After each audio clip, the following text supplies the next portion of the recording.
datum, sorry, what was the datum onboarding platform, but it's now the Monek onboarding platform. Here's the deal for the call. We decided actively not to share the names, email addresses and everything of participants that are on the call, just because, like any good company, especially in the payment sector, we respect your privacy, and we don't want you to put yourself publicly on display without realising that's what was going to happen.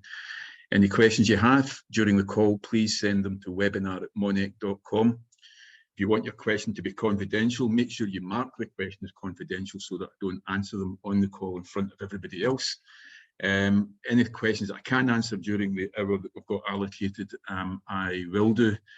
Others will be added and consolidated to a list of the questions that have come in through the Truvo migration process, and they'll then be published out as an FAQ type session when we get that done next week for you. Okay, so let me just cover off for you a quick thing about what our proposition is. Essentially what we do, this is just a quick summary of the presentations that we gave on Monday or Tuesday of this week. So at highest possible level, what we do is we give you everything you need to build a payments sales company through one single portal.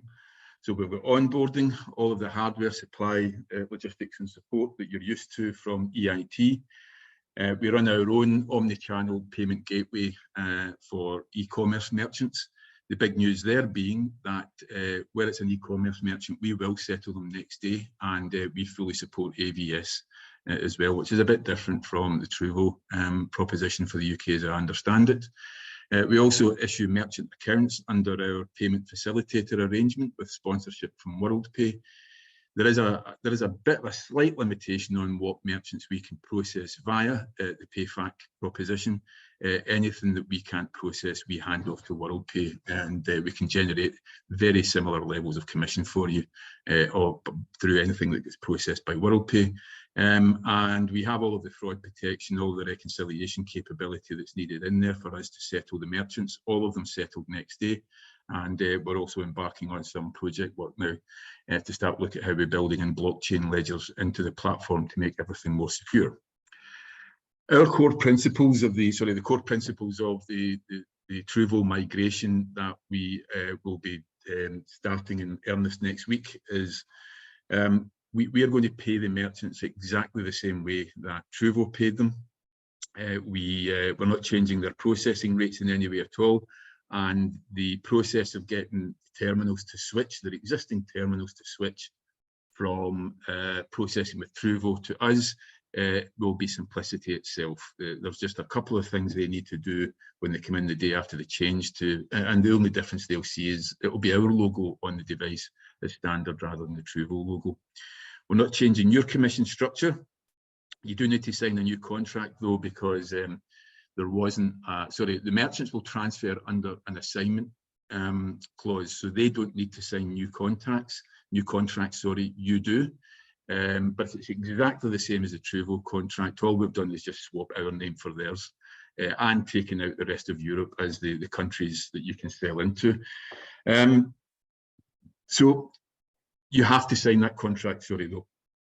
Because if you don't, we don't have a legal framework under which we can pay you. So those contracts will start to be delivered out tomorrow when it arrives. Please just double check that you're happy that I haven't slipped in anything like you've got to give us £1 million joining fee or anything daft like that.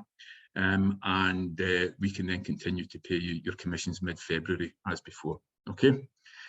So this is the core principles of why we've built this onboarding platform. We've been in the payment space for a while, and before that, Miles and I, my business partner, we own 90% of the company. We spent a lot of time in business process automation, customer journey management, marketing automation, and we just recognised as soon as we came into the payment space that the onboarding process was shambolic. It's not fit for purpose, and it's not something really that any industry should put up with. And I know that the worst excesses of 25 days are sort of relatively infrequent just now, but it still happens. But you are still lucky if you can get a terminal out the door within 3 to 5 working days of a merchant starting the process. So what we've done over the course of the last 4 or 5 years is we've built out a platform that takes all the assumptions that terrible sales experience for the salesperson and for the merchant is based on. And we've distilled it down to a simple 5-minute process.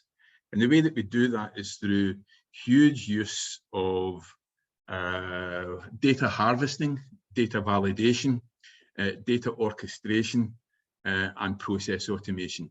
So what it basically does is we take the initial merchant inquiry, we turn it into a fully automated pricing and quotation engine with fully automated underwriting, e-signatures, processes, integrate off into the hardware, finance systems, the acquirers, with WorldPay for the acquiring, and ourselves with WorldPay support for the PayFac operation, set up the gateway, update all the terminal management system, and then inform EIT about the logistics and the dispatch instruction. And it all takes less than 5 minutes. So that's essentially the process that we're just about to go through. So I'm going to jump devices now, because I've always found that the best way to demonstrate the Monek software the Monek onboarding experience is to actually show you how the process works in its own right. So I'm going to use a mobile phone to do this. The reason being that it's basically the way that a merchant will onboard through the process themselves. Okay, so screen will start broadcast, it says here. That's going to start appearing on screen any second. That's there now. And here we go. So how do I get rid of this? Oh, let's go back here. How do I get rid of this? You got any idea, Maisie?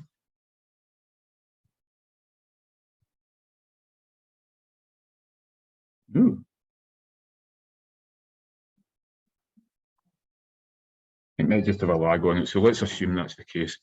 Okay, so it's never done this before, but we've never done it in Zoom before. If that starts getting in the way, I may choose to abandon this. Got rid of it now. Okay, sorry about that. So essentially what will happen is whether you're doing outbound email campaigns or whether you're doing outbound social media marketing or paid search, if you can drive merchants to a web page, then when they get to that web page, you can present them with a simple online application form that could mirror what you've already got on your website. The difference between the way that things currently work and the way that Monek works is we actually complete the full journey through to the MID being issued and the terminal instruction being sent out within that 5-minute period. So I'm going to explain to you what's happening as we go along. It may mean that the process I take you through takes slightly more than 5 minutes, but if it is, it only is slightly more. So I'm going to use an example merchant who has a caravan site and is opening a pub on the caravan site. So the first thing the merchant needs to tell us is what type of business they are. And you can see here, merchants don't know our MCC category descriptions. So we have done all the work in the background to translate pub into the correct MCC category. In this case, the merchant has only wants to take payments face-to-face. They will have one store. They're expecting their average transaction value to be between £10 and £20, and they expect to do between £100,000 and £250,000 a year.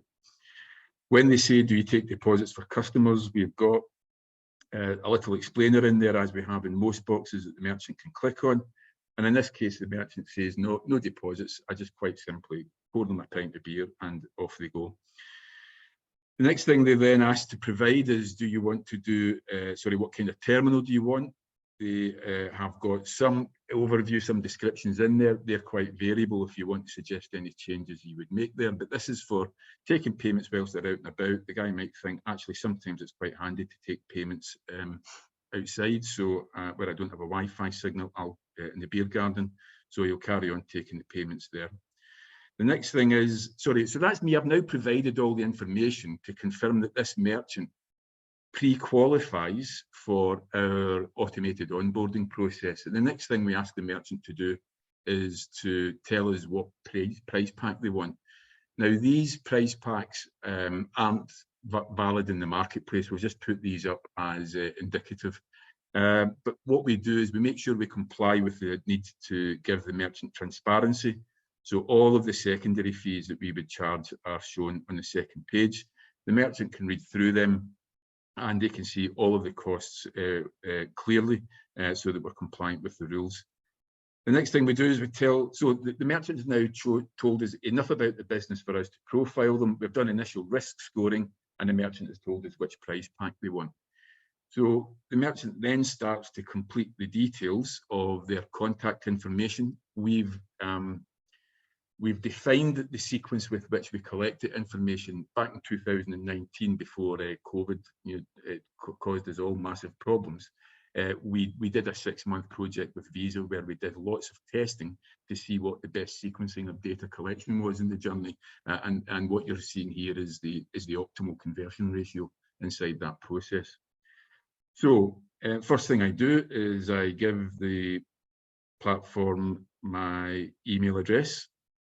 Okay, and the more observant of you will have noticed there I've misspelt my name. And what the platform is able to do is look inside the Monek email box and understand or identify the fact that there is a nobill@monek.com. So that allows me to go back and correct that error. If the keyboard was to behave itself, it's just not having it. Right, I'll need to start that again. You know, technology just is not on my side today. So there you go, that's that corrected. And the next thing I enter in is my email address. Sorry, it's my phone number. You'll notice that the keyboard automatically renders to the type of field that I'm filling in. So it knows this needs to be a numeric field, and rather than me faffing about trying to find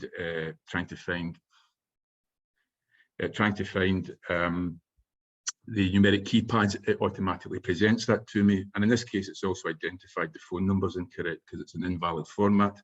So it's asking me to correct that information as well.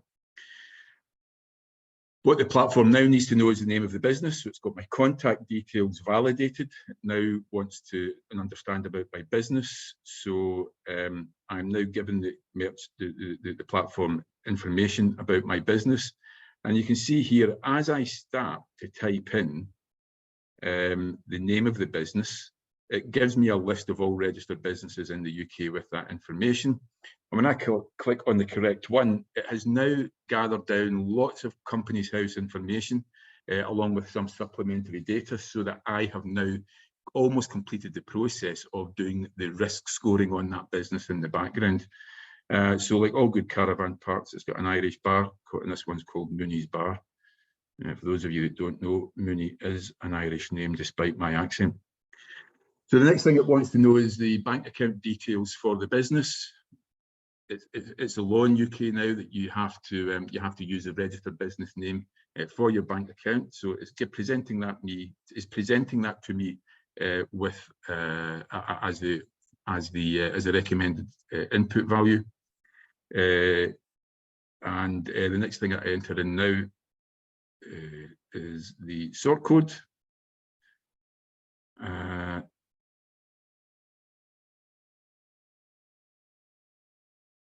I'm struggling now to remember the bank account number, 054. I have just had a blank, but Monek Data Services bank account number 00809427 283928117. Go on, Bill. No.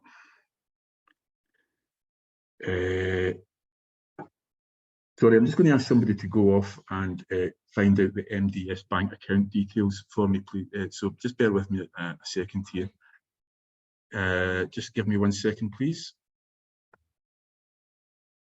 Sorry about that. I'll explain to you what happens at the end of the journey. This is quite embarrassing. I've never actually got this so badly wrong before. It's just been a very, very hectic day.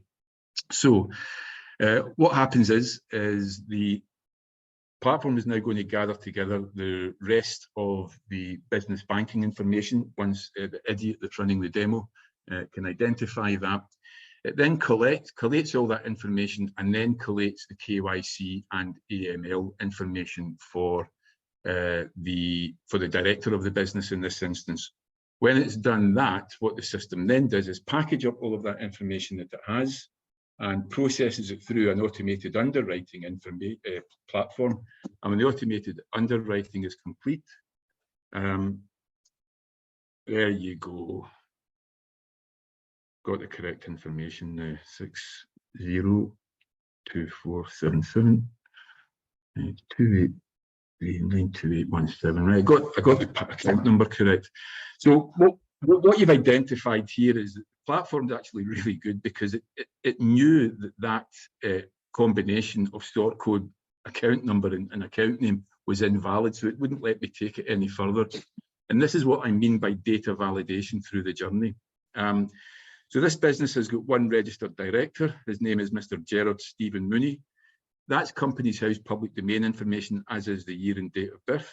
So all I need to do is ask the merchant, all they need to enter in is their own day of the month of the year.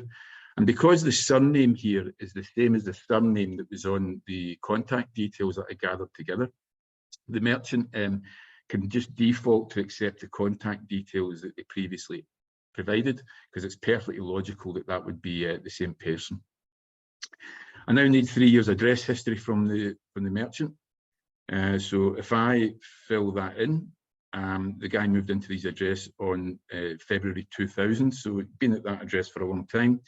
And what we'll do here is we'll fill in the address, and you can see I'm filling that in with quite a few typing errors, not enough, no gaps between words, but we've still entered it in such a robust way that the guy's able to find his email address, which I've entered in correctly. I'm having an absolutely terrible day. You really have caught me at my worst today. So let me try that again. The good thing there is I did demonstrate to you that where there is a business registered at that address, it will complete the business address for you as well. So, you know, whilst I'm making a complete hash of this, you are seeing some useful sort of functionality at the same time. One of the big problems that most acquirers suffer from is the inability to identify the VAT number for a business, and you have to scrabble around and find it, and that normally can take days whilst the merchant gets back to you. We've developed a mechanism by which we can take certain information from business registration and automatically populate the correct VAT address for you, as you can see there. In this instance, the trading address and the delivery address are exactly the same. And now that I've collected that information, we've got everything that we need in order to automatically process the underwriting and compliance checks on that business and its director, who is also the only shareholder in this business. We've instructed the platform now to go off and do those checks, and this part of it, at least being a good demo, you can see that it's been pre-configured so that the merchant has passed all the checks. And the final thing now for the merchant to do is to sign the contract. The platform is now automatically populating the DocuSign agreements for Monek's data payments processing services. It may be that there's a terminal services agreement in there as well, possibly a finance agreement, and some other agreements that might need to be filled out as well. So having taken all of that information, pre-populated it into the DocuSign framework, the merchant is now presented with that contract pre-populated. Like most guys, I don't really read all the small print on the contract, so I can go straight to the signature page. I sign on glass in this instance, and I then sign the second agreement, which is my pricing schedule, as you can see there. I know it's not the best, clearest view, but that's just the nature of a phone. Having signed the two agreements, I now hit the finish button, and that's me. I have effectively now signed up for card processing. I have been fully underwritten, and I can now, if I had a terminal with me, I could start processing my transactions now, and I would be settled tomorrow. So because in this an environment that we have with EIT, the platform has now issued the terminal dispatch instruction for EIT, and because it's 5 to 3, I'd say that there's a really good chance that that terminal will arrive with the merchant tomorrow. No more checks to run. It's not like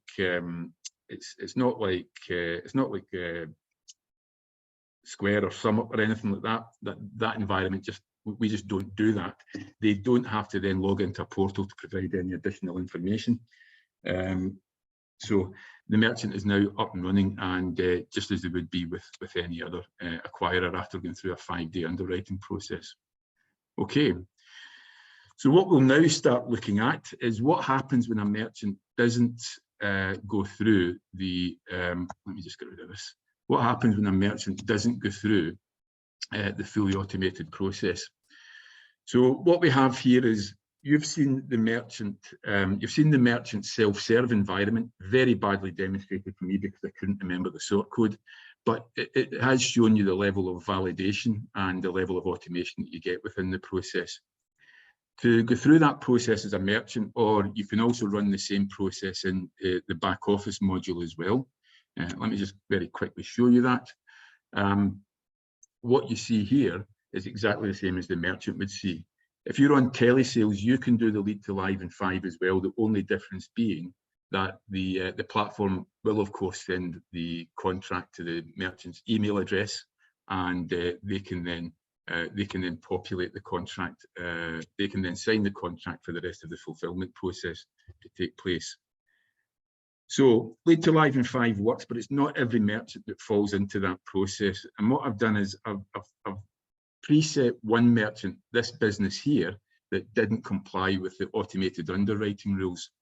In that instance, we do ask for some additional information. And when you provide that, we then go through a more rigorous check. We still automate the KYC AML checks. We still automate the risk scoring. But in the example I'm about to show you, I'll explain to you how we automate the processes for e-commerce as well as customer present. So earlier today, we can see here there was an automated process that this company, Beer Bomb Limited, went through, but there was a problem with the automated underwriting, and the deal has now been assigned to me. Because it's assigned to me, I can now work the deal. And when I click on this button, I can see the summary information for this deal. So we've got the high level summary of the attributes or the information that the merchant gave us. And when we look at it, I can see that the merchant pre-approval failed. If I click on that, the reason that the merchant pre-approval failed is because they take deposits. So that's got me thinking, I now need to go back to having a better look at this. The merchant may have tried this in the self-serve environment. It creates an alert in the back office, and somebody in the telesales team has now picked them up. So they phoned up the merchant, Paul Lilwall. Ignore the email address. That's because in demo environments we only allow a limited set of email addresses to come through. I've then got additional information that I can collect about the guy. So in a role-playing exercise, I'm talking to Paul. He's explaining himself that he's the owner of the business, and that he's going to make the decisions on this. These aren't mandatory fields. As he went through the earlier process, he's given me all the information about the company registration information. The company's trading name is the same as that, it's just Beer Bomb. But in this instance, his business is actually based in a separate location. And you can see there that I found the business just by typing in its name at 19 Tamworth Street in Lichfield. This is actually a real pub, by the way. It's very nice, very good craft beers if any of you are into that type of thing and find yourself in the area. He's been processing payments for more than 5 years with CardNet. And he's been with them for more than 5 years. So I'm now collecting a bigger profile for what this merchant is about. What I can see now is that they have told me that he processes in-store and online. His in-store payments account for 85% of his card processing, and his online processing takes 15%. Sorry, carry on. Let me get rid of you. So what you can see here is the platform doesn't allow you to enter in a value that doesn't add up to 100%. And that's part of the data validation that we take every sales journey through, so that you don't have to get into the whole backwards and forwards mechanism that you get stuck in with other acquirers about, can you just check this information is correct? We validate it as far as it's humanly possible before the business comes anywhere near us. So the first store is Beer Bomb Limited. This merchant might have multiple locations. He doesn't, so I'm just entering in the first one. which, and for card statementing purposes, this is the information that needs to be provided so that we will put that into the cardholder statements. So where do we want the terminals delivered? We'll get it delivered to the hub itself rather than the office. Because they may take deposits, I've now been asked for how many days is there between a deposit being taken, say for a seat reservation, and the food being served. So I'm just saying it's just 1 to 7 days. I only take 5% of my turnover as deposits, and the total transaction value that I take is just the £10. Again, just to prove the VAT number works, the details are in there for you to see for this particular business if you want to look it up. As a sales guy, I'm now saying that the deal has been qualified. As I qualify, you'll see here now, it now opens up the functionality for me to produce a quote for this merchant. So the first thing I do is I create a quote. I tell the platform how many the merchant wants, which is just Patch A920 Pro. Only the one needed. It's quite a small bar, but he wants a wireless device rather than a countertop. And what the platform has done is it's taken all the various attributes of that merchant, and for me as a sales guy, it's then come back and said, this is the price pack you're allowed to use for that merchant. And with that price pack, that can vary depending on what the inputs were. So for example, if I was only doing e-commerce in my I was doing over £1 million a year, I would be presented with a completely different price pack. So on debit cards, I'm charging the merchant 0.68. I've got authority to change the pricing because I'm quite a senior guy in the business. So I might say that I want to reduce that to 0.5%, but the system forces minimum pricing levels on me. So that means that you can protect your margins from sales guys. If you do want to give them a bit of a variance in the price that they sell at, you can still protect yourself from the merchant, from the sales guy selling too low. But I am going to charge this merchant at 3 pence, for example, on the credit card transaction fee. This isn't a real price pack, as you can tell, because we're not charging a processing fee on debit cards, but it's just to demonstrate to you here we can lock fields entirely as well, so that you can drive your own commercial compliance into the process. How are we doing for time? 2 minutes past. The additional processing fees for the sales guy that's doing this by phone are all very clearly presented as well. You've then got your additional fees, so there is no monthly account fee, but there is a PCI monthly fee, just as a demonstration of what the platform can do, decline fees, etc. And you can see what my monthly price is for the terminal monthly cost. Unfortunately, it has to be fully compliant now to the 18-month term, so that's a great shame for all of us. And because the merchant's using e-commerce as well, you can see we have the monthly gateway fees with the authorization fee or the per transaction fee associated with that. Having sent the merchant, having agreed the pricing with the merchant, I can now finalize and send, and that merchant has now received the quote via email. And one of the great things about the way that we've developed the platform is that that quotation is now fully locked. The sales guy cannot change it, the merchant cannot change it, and that's really there just to drive incredible compliance into the process. There is no mechanism by which a merchant can say that's not the price I was quoted, and there is no mechanism by which a sales guy can change a quote after the merchant has received it and accepted it. So I've sent the pricing off. The guy's dropped off the call. He said he'll call me back with it, with a decision. You know, I've given him an hour. He hasn't called me back, so I phoned him back now. And he said to me he's unhappy with the quote, and he's told me that he didn't realise there was a per transaction fee on there for that particular quote that I received. So I've now declined that quote. Rather than me having to re-enter a quote again from scratch, what I can now do is I can say to the merchant, so if I reduce the per transaction fee, have we got a deal? And the guy says yes. So what I do is I clone that deal.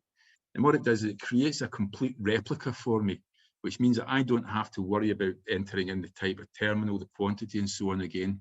And I've just agreed with the guy on the phone that I'm going to take that 3p transaction fee and I'm going to drop it to 2p.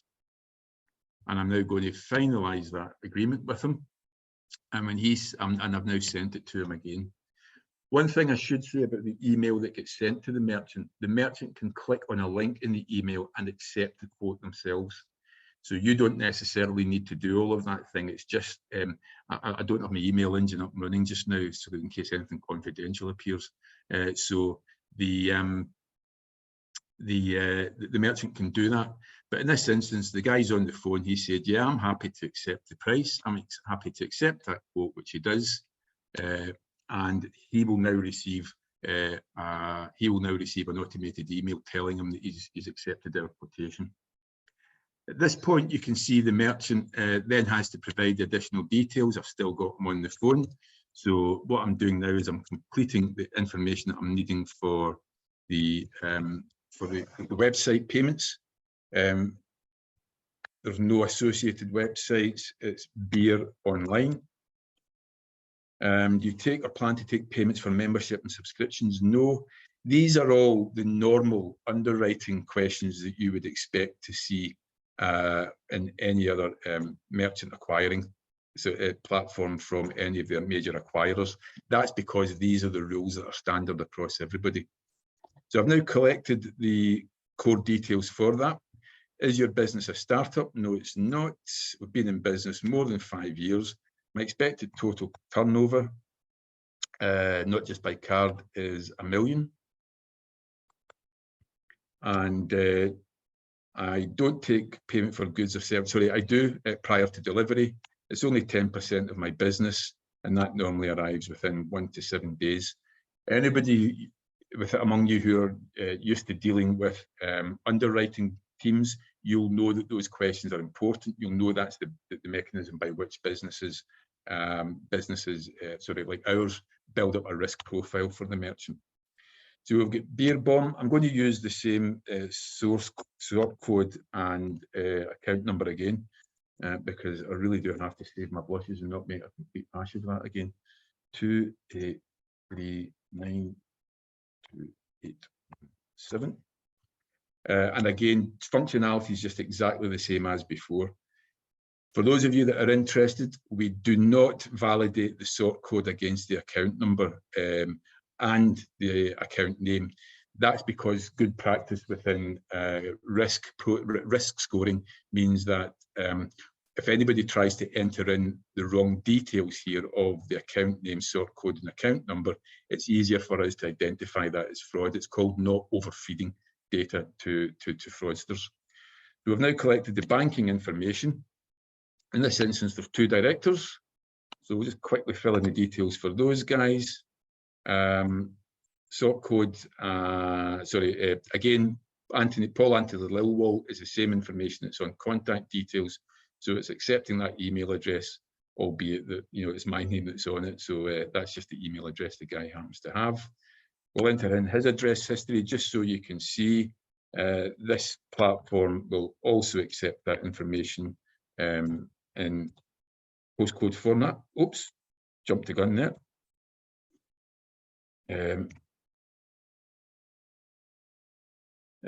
So I've selected that using postcode. So you can see that the platform will take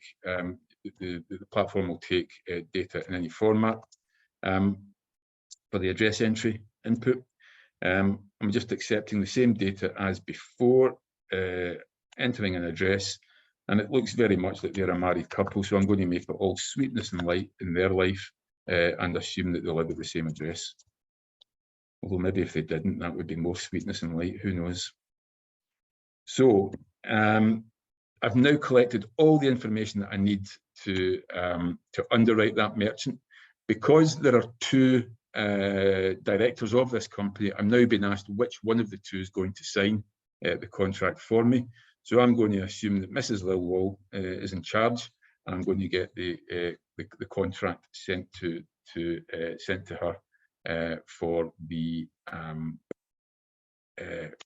contract to be signed.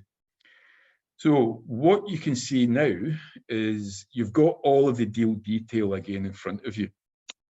For those of you that are interested, if you click this box here, it shows you what the timing was for that merchant to go through the process. So the lead was initially registered 2 hours ago. 9 minutes ago, I started working on the deal, and it has now been sent to the acquirer for underwriting. And when the merchant, as it's now going through the underwriting process, I can see here how much progress it's been made. It's gone to our systems for underwriting. The deal has already gone through the automatic checks, and with websites in the coming month or so, that will include full brand protection scanning of the website through one of the new partners that we're working with, where they look through the website to make sure they've got the correct policy statements on returns, customer service, and customer contact details. So that means that we are now, we're now maybe a few weeks or a month or so away from fully automatically underwriting e-commerce business as well.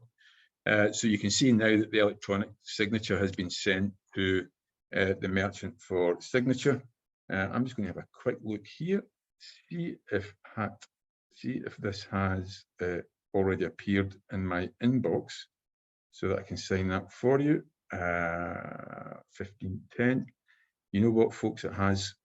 So I'm now going to sign this document, and then you'll see how the rest of the integration process kicks off. If you could see what you would actually be looking at now is me signing the contract on my mobile phone, exactly as you saw me doing it before. So you're not really missing out on anything, don't worry. So let me just start the signature process. Exactly the same as before. I'm signing it, adopt and sign, and I'm finished. And what you'll see now is that when you look at the integrations, you'll see that the platform is now recognise the fact that the contract's been signed and has been sent back to me. And the next thing that will happen is you'll see the platform sends out an order confirmation email. It then integrates. It says Kinetic Smart. That's just it hasn't been properly configured. That should normally say it's configured with Kinetic Smart. It would then say configured with the EIT, and there you go, the EIT logistics systems, and the terminal is now, when we go back to look at the merchant deal here, you'll see that the merchant is flagged as being live. So what we're going to do in the future here is we're going to build in sub-steps that says that the merchant's with logistics. You could then see that the logistics has maybe been in place for 3 or 4 days. I have to tell you, folks, I've got a business partner who's immensely childish, is now pressing his nose up against a glass wall just to demonstrate that he actually behaves like a 14-year-old sometimes. When you ever get the chance to meet Miles Carroll, you won't believe just how childish he can be. So I just thought, if he's going to try and make me laugh, I'm going to make sure he gets embarrassed. So you can see the details that are there. Some of you who are more interested in the technical side of it, what you'll see is there is a full audit trail in there. The reason that the full audit trail is there is that we then can demonstrate that was that merchant who signed the contract. We then know everything that we need to know about what changes were made, by which person, at which IP address, and at what time of the day it happened. So that if there's any queries about the validity of the contract, which some merchants do try on, we protect ourselves against any false claims of misrepresentation. But more importantly, we also protect you against any false claims of misrepresentation as well. And you can see we also produce an audit report that we can send out to WorldPay as part of our PayFac agreement with them, if they request us to do so. We have to demonstrate to them that we are being compliant with the system. One last part of the demo then, just to go, which is I have a task outstanding, which is due now. You can see this. So what I'm going to do is I'm going to open that task. When I look at the tasks for this deal, you can see that it means that I'm looking to chase the signature on this. So that means that I would now phone up the merchant, say to them, "Hi mate, you've had the contract for signing now. for a few days. Any chance? Oops, sorry, pressed the wrong button. What have I done here? Chase signature, so it's open. Let me just open this up again. Here it is. I clicked on tasks. What am I doing? Come on, Bill. Okay, this looks as if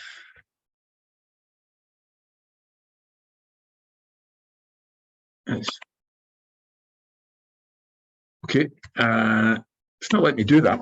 I don't know what's happened there, so I'll have a word with the developers about that. But normally what I would do is go in, say that I've phoned the merchant would then be chased to close a signature, and that task would disappear from my to-do list. So I'll just check with the guys why that's not why that wasn't working. But that's the overview of the back office as well. You can see that as a sales team leader, you have all the different deals the number of deals at each sales stage across the top. I'm doing rather well. If you look at the shape of my sales funnel, I started off with 1,829 leads, 1,137 of which have gone live. I'm using the Monek platform, so we have got a whole ton of business uplift that we can deliver within the platform, and you can see here this is how the this is probably slightly exaggerated in terms of the performance. And any merchants that I want to look for, you can see they're all listed out for me. I can export them to CSV if you want to do any more analysis of the merchant your pipeline in Excel, for example. And coming up again, probably in the next month or two, we will give you the opportunity to, we'll also give you the opportunity to build reports separately from the default reports we provide here. If there are any deals that I want to find, I can just simply type, click the find button. And if I type in Bo, you can see that it's got a list of all the deals that I have where it has the word Bo in it, and I can click on this deal and have a look at it. So it takes me straight through. I think that pretty much covers it. There is a great deal more that I could tell you about the platform, but I think we've now got about 10 minutes left on the webinar. Apologies for the quality of the demonstration that I gave you on the merchant self-service journey, but my mind just went completely blank. So that was a bit embarrassing.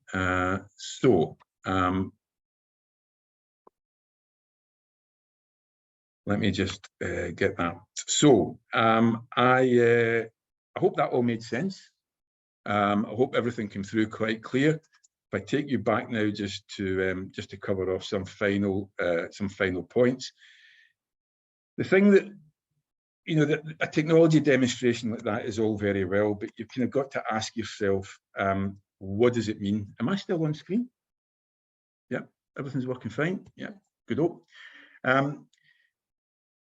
The technology itself is all very well and good, but it doesn't matter anything at all if it doesn't give you some solid business outcomes, if you like, and business outcomes aimed at improving your business.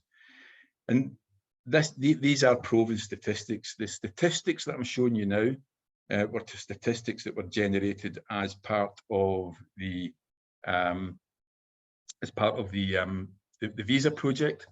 And what we were able to demonstrate was that we benchmarked the Monek onboarding system against traditional acquirer systems, that the data input that was required from our system was at least 90% less than is required by any of the platforms operated by Fiserv, and the other one that we tested it against, I can't remember, it might have been Barclays. If you take the AIB onboarding platform, for example, to go through a merchant with 2 directors the way that I just did, that takes just slightly less than 2,000 keystrokes. In our platform, it took less than 150. And the reason that that's important is because computers go wrong when humans touch keyboards. That's just a general rule of the universe. So by reducing the amount of keystrokes that you require from the Monek system, we massively uplift the level of automation that we can get. because there are no inaccuracies in there. And what that does is that that has a material impact on your sales conversion ratios. And the reason for that is if we can get the merchant to be fully underwritten, contracted in 5 minutes, the merchant then doesn't have that time for buyer's regret, where they might pick up the phone and call Dojo, or they might, have somebody come through the door, or they might be sitting 5 days later and say, I'm opening my pub tomorrow, and just head up to Costco and buy a sum-up device. All of that's eliminated as well. So because of those combined factors, you have sales productivity that increases by about 35%. And because we're eliminating the time for buyer's regret, we can actually protect your margins by getting the merchant closed and the terminal dispatched same day. Because once that terminal arrives and they put it into use, you're off to the races. That merchant, even if somebody else does come through the door, they say, I've just got a new contract, it's 18 months to go. They will not take that terminal away. Your admin costs are reduced significantly, not just because it's less data input that's required by the platform, but also because you only need to enter it into the Monek platform. You do not need to enter it into the terminal management system, the logistics system, the terminal finance system.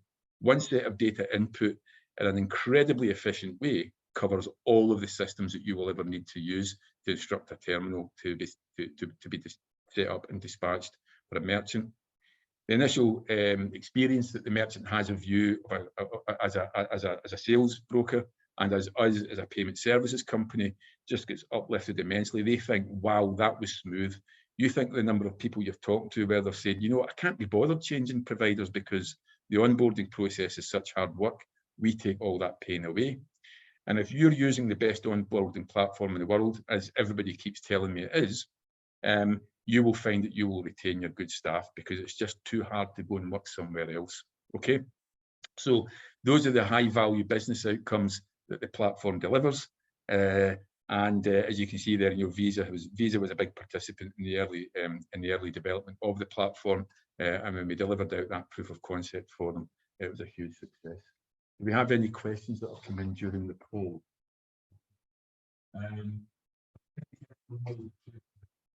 Monek does not.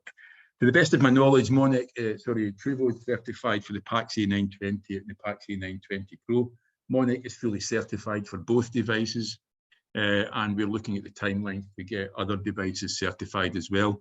We'd be interested in your feedback around about the A77, what's it called, the E600 Mini, and just to see if you guys think there's any value in going through the full process for the E800 as well.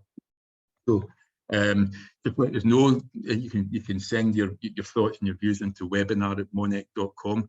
And one of the things we talk about within the business is our strategic pillars of product leadership, operational excellence, and customer intimacy. And customer intimacy, by that we really mean partners, because Monek does not sell direct. We only sell through partners. So if you guys think that something's really important, tell us about it.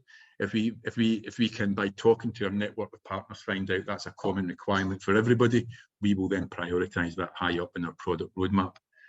Before anybody asks, no, we can't process Amex on customer present quite yet. We can process it on e-com.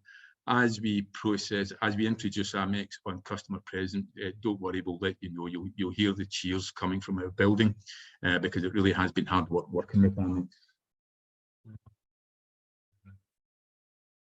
So, we've also had a question in about how do we allocate a deal to a specific partner.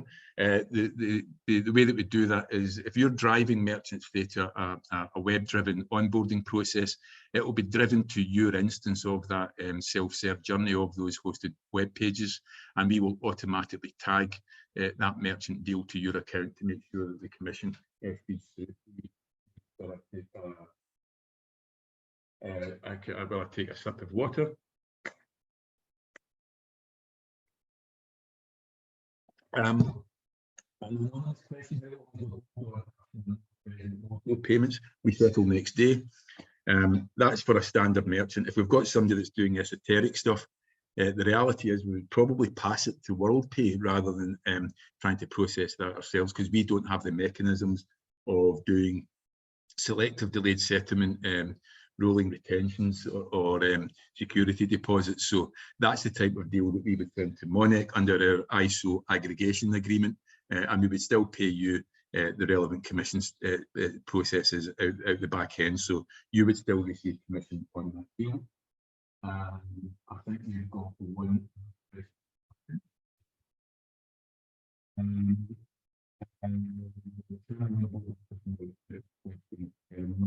Terminal sourced elsewhere. Yes, we can. We would need to do a bit of. We'd need to get into the detail of that and a bit more to go through that with anybody that it applies to.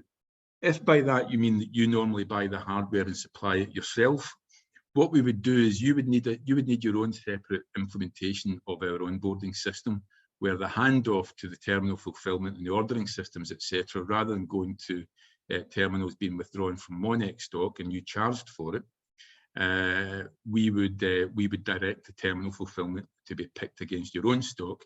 If you're working with EIT, that's a relatively straightforward job.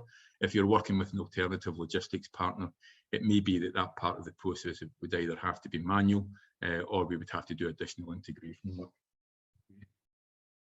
Final one question now, because we've only got a couple of minutes left, is when can we start selling? We will start engaging with you as a partnership team next week. Unfortunately, Lucy Underwood, partnerships director, is not around today. You know, my heart breaks for her as she's having a long weekend break in Monte Carlo or Monaco. So what we need to do is sit down with the partnerships team next week. The sequence of events from here will be, we will start sending you out your contracts probably tomorrow and over the course of a couple of working days after that. For those of you that were on the webinars earlier in the week, we apologise for the fact that that's been delayed by a couple of days. The reason is that we had some data anomalies in the way that we data transfer working with Truvo. It's really much more important to get that stuff correct and accurate rather than trying to get something out to you that would be wrong and upsetting you, or getting it wrong for ourselves, both of which are bad outcomes. Once we've got the contracts out to you and you've signed them, we will then send you a welcome pack. And as part of that welcome pack, we'll be arranging a sequence of one-to-one dialogue between Lucy and the partnership team and yourselves. And then we'll start talking to you about what your requirements are if you just want to be a straightforward introducer, or if you want to go the full sort of tightly integrated partner and use your own installation of the onboarding platform. And Lucy, Sam and Danielle will then explain to you sort of how that process works and what the schedule is doing. So, couple of minutes left. New upfront commission structure due to the new 18-month contracts. Unfortunately, because we process at the back end with WorldPay, we are covered. We are covered by the 18-month ruling because those provisions flow down to us from WorldPay. I have got the mother of all Excels where I'm trying to figure out just what that 18-month provision will be. I think it would be really good if I could just, if anybody's interested in discussing their views on what market pricing is, please contact us via webinar@monek.com. And coming back to this concept of customer intimacy, really interested in listening to what your views, guys, on what the correct model is for that. Do you increase the processing rates and try to keep the terminal hardware costs down? But you forgo that upfront commission because there's only so much money to go around, or do you think you would want to load up the monthly rental fee and keep the processing rates low? Alternative options that I'm considering is, do we ask the merchant to make a £75 upfront contribution and that just goes to the commission payout? I don't know. There's a whole range of options there. I'd be really interested in hearing your views. As I keep mentioning, we're here to work with you. It's a strong partnership model, so please tell us what your views are, and it then all goes into the mix so that we can come up with the best possible proposition in the marketplace for you. Folks, that's 15:29. The session has been recorded. I would urge you not to watch it again when it comes out because I made a complete hash of the demo. But what I will do is I am going to rerun a session. Information will come out shortly. We'll rerun the session again early next week, and I'll try not to make such a fool of myself when we get through that. So that's us. We're all done. Thanks for your time. I look forward to getting to know you all over the coming weeks, months, and working with you over the coming weeks, months, and years. I promise you, we are the only payments company that's 100% partner orientated in the UK, and your success is our success, and we absolutely behave that way. So thanks for your time, everybody. Enjoy the rest of your day as it comes up. Have a great weekend, and look forward to speaking to you all soon. Thank you.